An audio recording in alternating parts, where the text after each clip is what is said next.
Bonjour, bienvenue dans la série sur l'électrodynamique classique. Nous allons voir le développement des fonctions de Green en coordonnées sphériques. Alors, lorsqu'il s'agit de traiter de problèmes impliquant des distributions de charges et des conditions aux limites sur le potentiel, autrement dit, lorsqu'il s'agit de résoudre l'équation de Poisson, il faut déterminer la fonction de Green g de x prime qui vérifie les conditions aux limites imposées. Celles-ci sont souvent définies sur les surfaces naturelles de certains systèmes de coordonnées séparables, par exemple sur des sphères ou des cylindres. Il est alors commode d'exprimer la fonction de Green par une série de produits de fonctions adaptés aux coordonnées en question. Nous allons illustrer cette démarche dans le cas des coordonnées sphériques. S'il n'y a pas de surface frontière, sauf à l'infini, nous disposons déjà du développement de la fonction de Green que nous avions vu, à savoir 1 sur x moins x' est égal à 4pi, somme de L égale 0 jusqu'à l'infini, somme de M égale moins L jusqu'à L, de L sur 2L plus 1, fois R exposant L, R inférieur exposant L sur R supérieur exposant L plus 1, fois Y star Lm de R', de θ' phi prime, fois Y Lm θ phi. Supposons que nous désirions un développement similaire pour la fonction de Green correspondant au problème extérieur avec une frontière sphérique située en R égale A.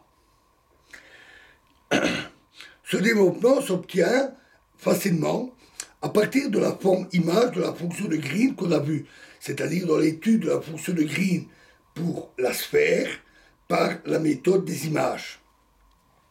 L'application du développement qui est ici aux deux termes de la relation qu'on avait obtenue donne alors g x est égal à 4pi somme sur Lm, comme ici, bien sûr, de L sur 2L plus 1, fois R, L, R inférieur exposant L, sur R supérieur exposant L plus 1, moins 1 sur A,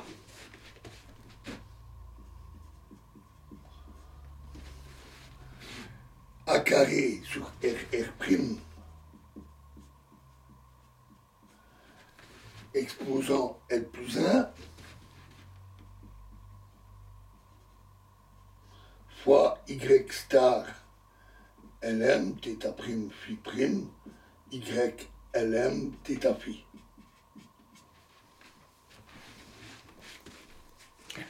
Alors afin de mettre clairement en évidence la structure de cette relation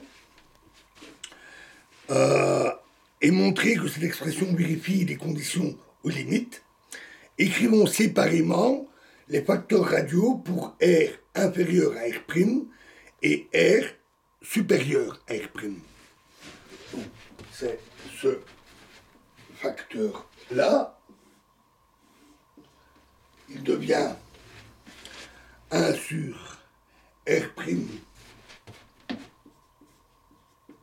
exposant L plus 1 fois R',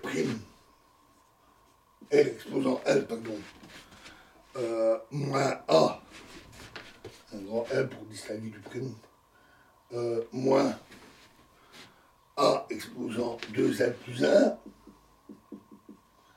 divisé par R exposant L plus 1 pour R inférieur à R'. Et il est égal à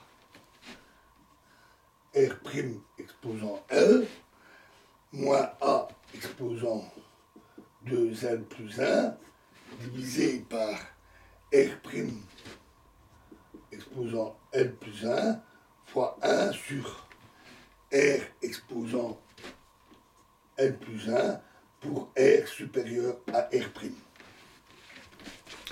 Alors notons tout d'abord que pour R où R' égale à A, le facteur radial s'annule, comme il se doit. Il s'annule également pour R ou R' tendant vers l'infini. Il est aussi symétrique en R et R', ça se voit bien. Considéré comme fonction de R pour R' fixé, ce facteur radial est simplement une combinaison linéaire des solutions R en R exposant L et R exposant moins L plus 1 de la fonction de la partie radiale de l'équation de Laplace. Cette combinaison est toutefois différente selon que l'on est en R inférieur à R' ou R supérieur à R'. Alors, nous le verrons, la raison en est que la fonction de Green est une solution de l'équation de Poisson dont l'inhomogénéité est constituée par une fonction delta. Voilà, et nous verrons la suite dans la prochaine vidéo. Je vous remercie.